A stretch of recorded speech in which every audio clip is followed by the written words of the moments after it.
Europe is going slower than it needs to go. You have to work out if the most important thing to you is politics or economics. I think that world has gone, and I don't think it's coming back.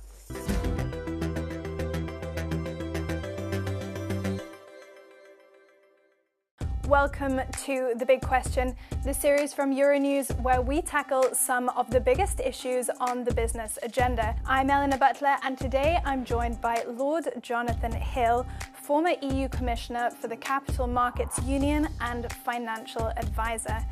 So there's been a lot of discussion over the past year about boosting EU competitiveness. How do you think that's changed since the Draghi report was published at the end of 2024? I think it hasn't changed enough, and I think you need to put the debate in Europe about competitiveness and growth in the broader context of what's happening in other parts of the world. And when I see the speed with which in America they are changing their approaches to regulation, generally on financial services, on industry more broadly, I think Europe is going slower than it needs to go.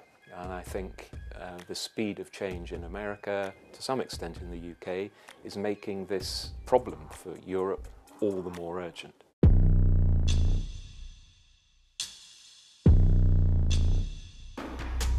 Tell me exactly what financial competitiveness means for you when we're talking about the EU. So first of all, you want to be able to attract more companies to come to the EU and grow in the EU and employ people in the EU in order to provide more jobs for people, help them have more savings for their old age, and also to generate more wealth. You can then invest in the growth of the economy. Most of the finance in Europe for investing in companies, for lending money to companies so they can grow, comes from the banking sector. And if you don't have the conditions in Europe that encourage those banks to lend money to European and other businesses to help start up businesses or existing SMEs to grow more, then you don't get that employment, the wealth, the savings. When I look at the position of European banks today compared with when I was here 12 years ago, they're weaker today. Back then, the European economy was bigger than the US. I mean, going back to about 2010, and now it's not. If you had to pick specific areas of improvement, what would they be? I think the debate generally about regulation in Europe is a couple of years behind where it needs to be. So I think the regulators and supervisors in Europe are still behaving as though we're operating in the old world, where we had one set of rules across the whole world, and then everyone was going to converge around those rules. I think that world is being blown up around us in real time by President Trump and the Americans. Today, where Europe's biggest problem is lack of growth, are the judgments we'd make today the same as the judgments we made 10 or 12 years ago, where our biggest worry was about financial stability? I would argue that we would make some different judgments now because the problems are different. But too often, I think, in the regulatory world, they don't want to have the discussion. And both the Capital Markets Union and the Banking Union have been in the works for a very long time. How far off completion, in your opinion, are we? So the Banking Union, I think we're nearer completion. There's the European Deposit Insurance Scheme, which has still not been put in place, and we were talking about that when I was here 10 years ago. And that is politically very difficult. The Capital Markets Union, in order to make it happen, you have to tackle some of the things that go to the very heart of the rules and laws that individual countries have. And so those speak to things about identity and nationhood.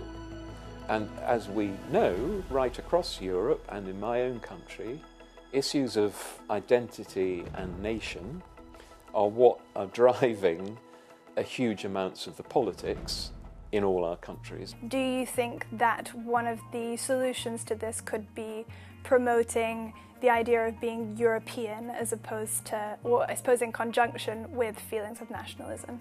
Member states would feel much more comfortable about ceding power to supranational European regulators and supervisors, if they thought those regulators and supervisors were basically pro-growth and there was proper accountability, I think their fear is, what if the regulator is a nightmare to work with, and what if they're very heavy and they make it difficult for us to do our business? So that's why I would argue that how you think about regulation, supervision, deregulation, simplification is actually part of how you take forward the Savings and Investment Union and the Banking Union. If people feel confident, the centre, there'll be people who are operating in a responsible way, but in a way that can facilitate growth and understands the importance of competitiveness. I think the argument about centralisation becomes easier to make. And you're a European Commissioner before Brexit, and you are a British politician. What type of relationship would you like to see between the UK and the EU's Capital Markets Union? You have to work out if the most important thing to you is politics or economics.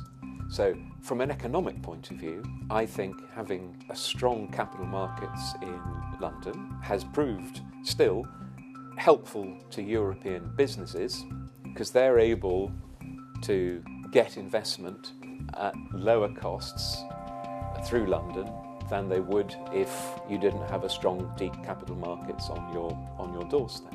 It makes sense for Europe, I think, and the UK, London, to cooperate, because it doesn't seem to me likely that Europe is going to be able to develop a single centre that is going to be able to challenge New York anytime soon.